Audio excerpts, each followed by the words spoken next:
You know, you talked about you don't find women. They are there, but the environment is not conducive. You know, when you have not been exposed to what's possible, yes, your mindset is only women in front of it. One time I'm talking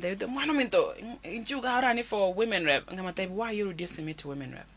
I can come here and run for president any day. You know, why not? Yes. I always give this story. When I decided to run for Minnesota House of Representatives, or just Minnesota legislator, I went to our elders and said, "Oh no, I'm ready to run." You know, they told me that who gave you permission to run? That is what has kept our women behind. And I'm here, ladies. I'm talking to you. Really?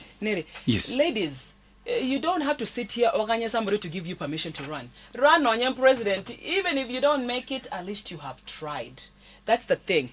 And in America, there was a research that was done talking about research that it takes a woman 7 times to be asked to run before they decide to run. And so as we continue down this journey of women in politics,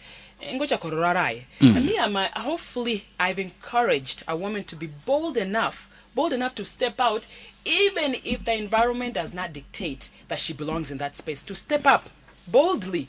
And that's the only way we are going to change our Kenyan landscape when it comes to leaders. I'm always saying we can't sit here and cry. I no longer blame our elected officials. I blame the people. If you cannot step up, and if you know that you have the heart to serve, if you don't step up and run for these seats, you can't complain who you have voted in. Yes. And so I'm here to encourage every woman who is out there listening to me. Run.